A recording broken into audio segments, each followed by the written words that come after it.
রয়েছেন। স্যার, মোহাম্মদ ইউনূস কি বুঝতে পারছেন যে তার হাতের সময় আস্তে আস্তে কমে আসছে?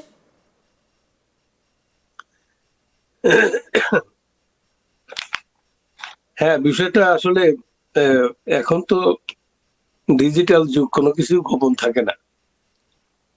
যে বিভিন্ন ধরনের কূটনৈতিক তৎপরতা চলছে, ইউনূসকে উদ্ধার করার ব্যবস্থা চলছে একদিকে, আর একদিকে তার জঙ্গিরা যেভাবে এগিয়ে চলছে, এই উদ্ধার প্রক্রিয়া কিভাবে হবে, তাকে সেফ এক্সিট কিভাবে দেওয়া হবে, এটা নিয়ে আছে বিভিন্ন ধরনের এখনো সেই কূটনৈতিক তৎপরতা চলছে, চলতেই থাকবে।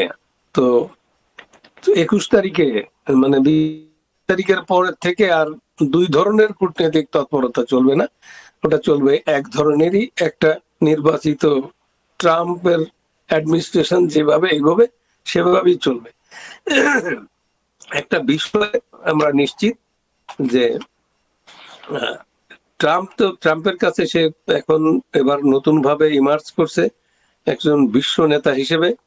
তার সামনে অনেকগুলো সমস্যা আছে, যেমন ইউক্রেন, রাশিয়া, গ্রিনল্যান্ড, পানামা ক্যানেল, ইভেন কানাডার সাথেও। তো আমার মনে হয় যে গোটা পৃথিবীর যে সমস্যাগুলো আছে সেগুলোর দিকে সে তাকে অ্যাটেনশন দিতেই হবে। সেই দিক দিয়ে আমার মনে হয় যে ভারতকে যেভাবে তারা তাদের অ্যালি হিসেবে একেবারে একেবারে মানে কনফার্ম অ্যালি হিসেবে যেভাবে নিয়েছে এই সারা পৃথিবীতে গণতন্ত্র এবং আইনের শাসন, শান্তি এগুলো প্রতিষ্ঠার জন্য, আমার মনে হয় আমেরিকার একটা ফর্মুলা তৈরি করে দিয়ে তারা এখানে একটা সুন্দর প্রতিষ্ঠার জন্য যে জঙ্গল টাইপের যে জঙ্গি জিহাদি তৎপরতা পাকিস্তানের সহযোগিতা এখানে হচ্ছে, তার বিরুদ্ধে একটা কনফার্ম এবং কার্যকর ব্যবস্থা এখানে আসবে। এবং এটা যত তাড়াতাড়ি পার্টিগুলো বুঝতে পারে তত বিষয়টা সহজ হবে। যারা যে অফেন্সিভে আছে তারা যদি বুঝতে পারে যে না, পৃথিবী থেকে তারা শেষ হয়ে গেছে, তাদেরকে এখন পাততাড়ি গুটিয়ে সরে যাওয়া দরকার, তাহলে বিষয়টা সহজ হবে। আর তা নইলে তারা যদি মনে করে কি যে যে মরে গেলেই হয়তো একটা যদি ক্ষমতা আঁকড়ে ধরতে চায় মোহাম্মদ ইউনূস, তাহলে বড় ভুল করবেন। আমি এই জায়গায় দাঁড়িয়ে একটা বিষয় জানতে চাই, আপনার তো গ্রাসরুট লেভেল পর্যন্ত, মানে একেবারে খেটে খাওয়া মানুষ যারা প্রত্যেকদিন দিন আনি দিন খায়, তাদের সঙ্গেও আপনাদের যোগাযোগ রয়েছে। এই মুহূর্তে দাঁড়িয়ে চরম একটা অর্থনৈতিক সংকট রয়েছে, বিশ্ব ব্যাংকের কাছ থেকে আরো প্রচুর টাকা ঋণ নিয়েছেন মোহাম্মদ ইউনূস, তেলের দাম আকাশ ছোঁয়া, খাদ্য সামগ্রীর দাম আকাশ ছোঁয়া, সংকট এই মুহূর্তে বাজারে। সাধারণ মানুষের মনোভাবটা কি এই মুহূর্তে দাঁড়িয়ে? সাধারণ মানুষের বিষয়টা তো আমরা প্রতিনিয়ত সোশ্যাল মিডিয়া এবং টেলিভিশনে বিভিন্ন সংবাদ মাধ্যমে আমরা প্রত্যক্ষ করছি যে রাস্তার মানুষ কি বলে। রাস্তার মানুষের ভাষা কিন্তু একদম পাল্টে গেছে। তারা এই অত্যাচার, অনাচার, এই দ্রব্যমূল্যের ঊর্ধ্বগতি, নাগালের বাইরে আইন শৃঙ্খলা পরিস্থিতি ভয়াবহ আকার ধারণ করেছে। এখানে কোনো ওয়ার্ক হচ্ছে না, আইন বলতে কিছুই নাই। যে আপনি তো জানেন যে জোর করে যে প্রতিষ্ঠিত যে জাজদেরকে জোর করে এরা বের করে দিয়ে তাদের মন মতো কিছু জাজ দিয়ে তারা যেভাবে আইনের বিষয়টা তারা লক্ষ্য করছে, হ্যান্ডেল করছে, সেটা একেবারে আইন বিরোধী, একেবারে সারা পৃথিবীর যে নিয়ম কানুন আছে সেগুলো পরিপন্থী। তো ইচ্ছা মতো তারা যা চাইছে সেইভাবে বিচার হচ্ছে, সেইভাবে রায় হচ্ছে। তাদের পক্ষের লোকদেরকে বেকসুর খালাস দিচ্ছে, অথবা একেবারে ভেঙে দিচ্ছে যে না, এটা কোনো না, কেসই হচ্ছে না, এটাকে বাদ দিয়ে দাও, বাতিল করে দিচ্ছে, এরকম। তো এইরকম একটা অরাজক মানে আসলে কোনো আইনের শাসন বলতে আপনি কিছুই খুঁজে পাবেন না।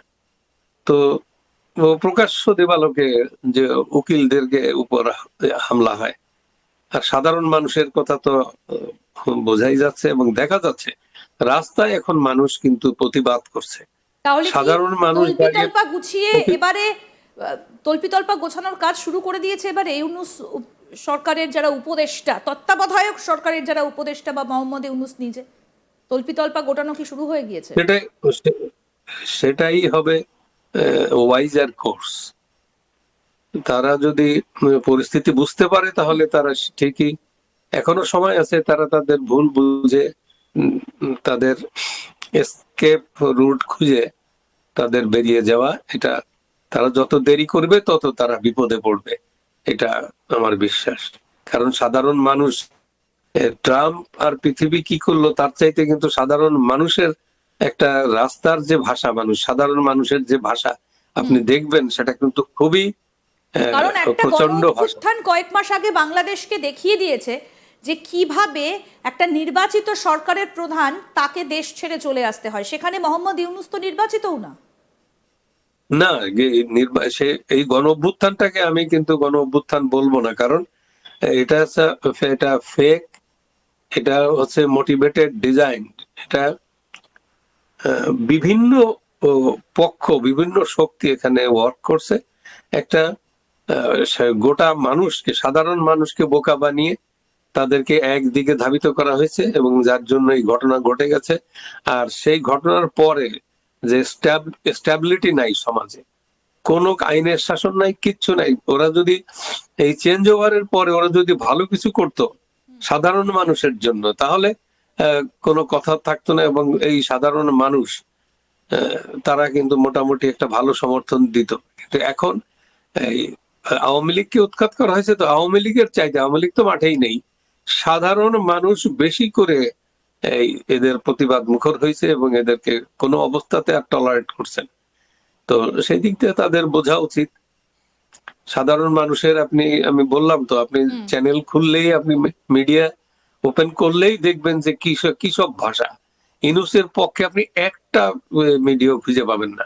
কোথায় তাদের নিজস্ব মিডিয়া যারা আগে প্রোপাগান্ডা চালাইতো, ওই স্বাধীনতা বিরোধী জামাত চক্রের, তারাও কিন্তু এখন আসলে তো কোনো বক্তব্য নাই, সমাজে ঘটছে একটা, মানুষের সামনে ঘটছে একটা, আর একটা তো আর দেখাইতে পারবে না, যার জন্য ওদের ইয়াটা ওরাও কমে গেছে।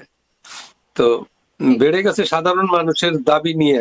আপনি দেখবেন ইউরোপ, আমেরিকা, অস্ট্রেলিয়া, বিভিন্ন জায়গা থেকে মানুষ তার প্রতিবাদ করছে, বাংলাদেশের মানুষের সাক্ষাৎকার নিছে, তাদের কাছ থেকে কথা শুনছে। একটা ভয়াবহ, আমি বলবো যে এটাও একটা বড় ধরনের প্রতিবাদ, একটা জাগরণ এটাকেও বলা যায়। তাহলে কি আপনি বলছেন যে আস্তে আস্তে দিন ফুরিয়ে আসছে মোহাম্মদ ইউনূসের? অবশ্যই, আমি তো আগেই বলছি, their days are numbered already. আপনি দেখবেন এই 20 তারিখের পরে সাধারণ মানুষও তো চায় এটা যে বড় ধামাকা আমরা, হতে চলেছে আর কি 20 তারিখের পর।